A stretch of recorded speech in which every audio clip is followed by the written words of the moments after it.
Alright, welcome back everybody, hope you're doing well. Today we are back with another Poggers episode of Am I the A-Hole? You know, epic series where we look at other people's stories and judge them, right? We decide if they are the A-Hole or not. Also, little extra special story time right now. I know nobody cares, but the past week, I've been having some health problems, and by that, I mean pain, okay? Lots of pain, oh my god, make it stop kind of pain. And I couldn't make videos for several days, but you guys probably didn't know that because Big Brain Pegasus made some stuff beforehand because I anticipated I might get sick. But I actually didn't even get sick. I just got demolished by life, okay? Which I'll tell you later. But now, I'm finally coming back into regular life remotely, okay? So yeah, we're back, baby! Smash a like for Pegasus not dying. If you don't subscribe after I told you a story about him literally dying, I don't know, bro, you're just heartless. Let's go! Alright, let's begin. Alright, first story here. Am I the a-hole for not allowing my daughter to sleep in the same bed as her boyfriend? Wait. First, we need to discuss ages here, okay?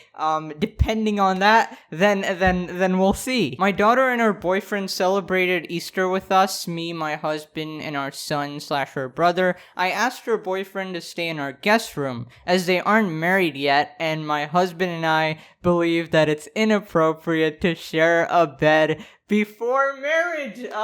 Well, I think I know what side of the argument I'm on over here. I mean, I think you shouldn't even shake hands before marriage, honestly. Like, I can't believe you guys are even watching my video. Are we married? We're not married, guys. You gotta accept my proposal first. Neither her or her boyfriend said anything at the time, but later it came up that they don't visit more often because we won't allow them to sleep together. Well, I mean, yeah, if you're just gonna be such giant memes, I mean, obviously I'm not gonna visit, right? If you're literally gonna be like, okay, don't sleep in the same bed together like they're 5 years old. Also, I'm just gonna assume that they're adults because hopefully there's no weirdo stuff going on. But how did you type this out? On Reddit of all platforms. I believe it's inappropriate to share a bed before marriage. Bruh. I think that this is ridiculous. Oh, the irony. After all, it's our house and our rules. My daughter agreed, but then said she'd still prefer to sleep with her boyfriend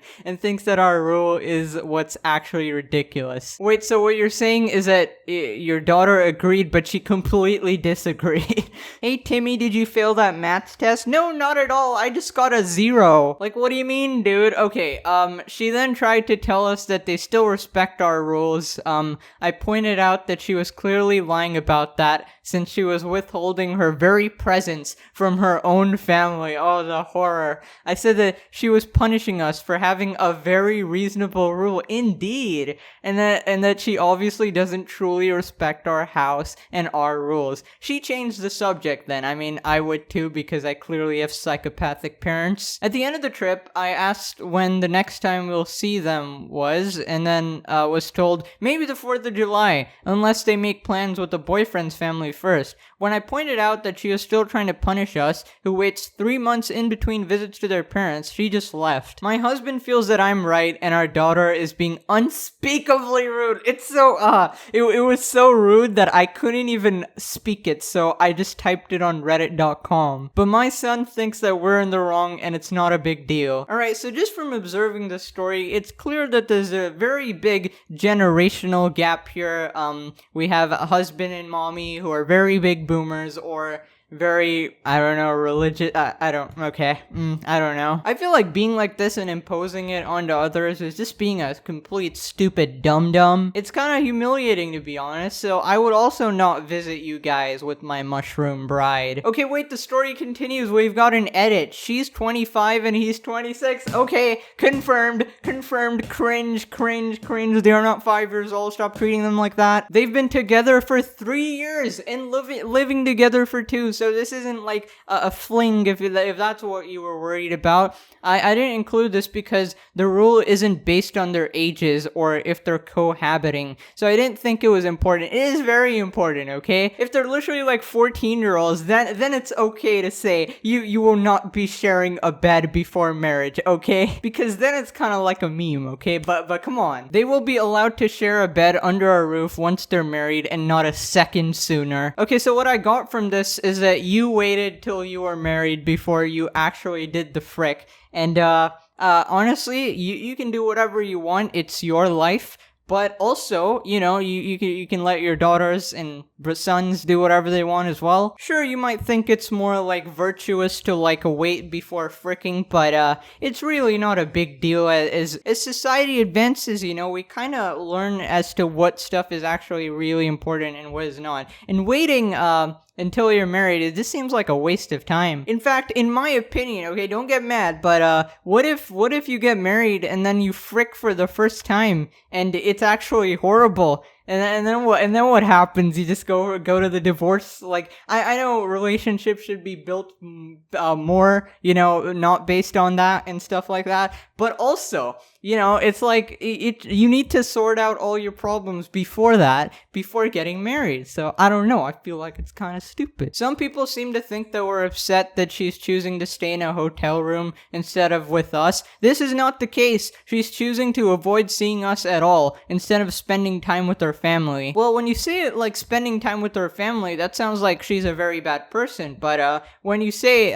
spending time with her psychopathic, crazy family, then it seems pretty okay. Oh my god, it just keeps going. We've got edit number 2. A lot of people are under the impression that my daughter and her boyfriend visit every 3 months. This isn't the case at all. They usually only visit 2 to 3 times a year. I could understand before with the pandemic, and before that they were in before with the pandemic? Wait, the pandemic's still going on. What do you mean? I don't know where you're living. Okay, it might be better where you are, but okay. And before that, they were in college, but we expected more frequent visits now that they're not as busy. Her brother manages to see us once a month, so we know it's not too unreasonable of an ask, but she certainly doesn't visit every 3 months. If she chooses not to come in July, we won't get to see her until October at the earliest. Well, I mean, you just did a terrible job phrasing how often they visit. But okay, glad you cleared it up. But I feel like if you just let them sleep in the same bed, they'll visit way more often, You need to understand that you're having a disagreement over something very, very stupid and trivial. So she's probably really annoyed, and she's like, okay, she's probably telling her husband, oh, my family's a bit nutty, so let's just not go there, But, you still have to visit the family sometimes. Be grateful they're visiting you at all, considering you're, like, psychos. Sorry, I need more descriptive words, but I just like calling everyone a psycho. Alright, we've got a story here saying, am I the a-hole for not immediately rushing to my partner's daughter after she was hit by a car? Well, this is kind of vague. I mean, if there was something in your way, I think you're forgiven, but I don't know. Usually if someone gets injured badly, you kind of go to see what's happening or try to help them. But honestly, most people just go to see what's happening because everybody's useless and they just kind of suffocate the person. But if your partner's daughter probably should have helped her. I, a 34-year-old female, have been with my partner Jeff. Your partner's name is Jeff. Okay. Male 36 for around 6 years. I have 2 daughters, Meg 10 and Charlie 8, and Jeff also has 2 daughters. Wait, wouldn't it be your... Okay, I guess it's a different partner.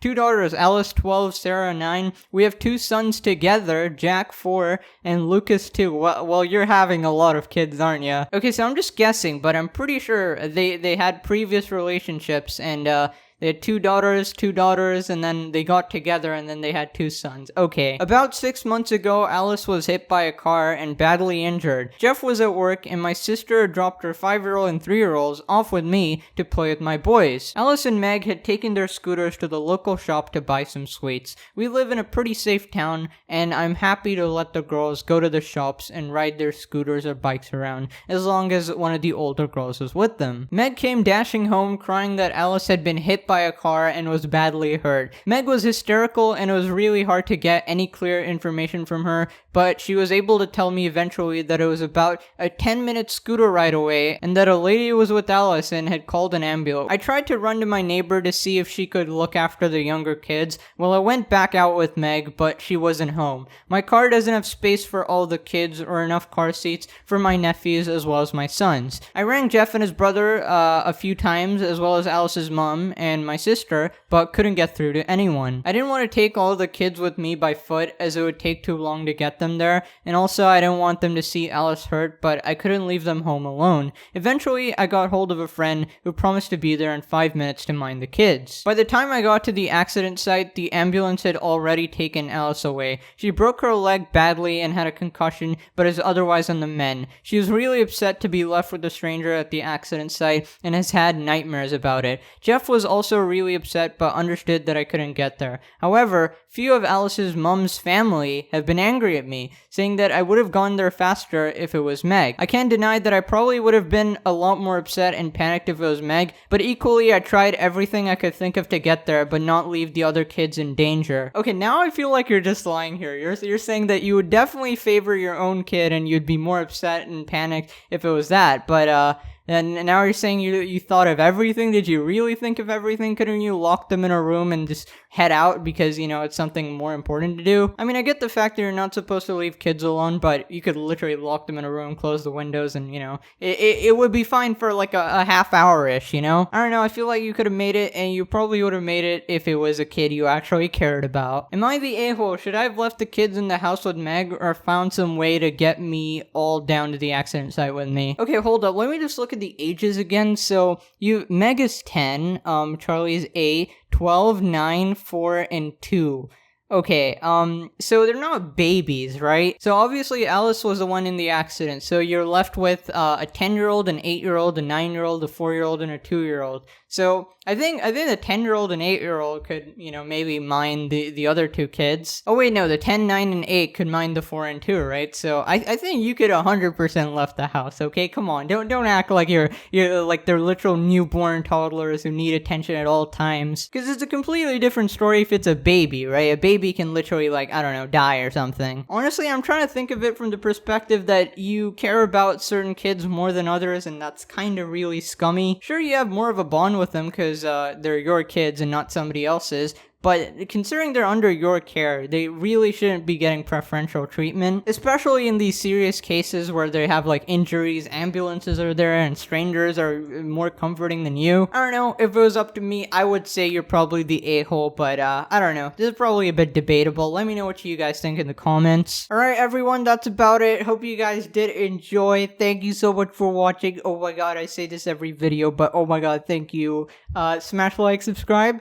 And, yeah, stay tuned for the next one. Don't leave me. I'll be alone and sad. Okay, bye-bye. Have a nice day.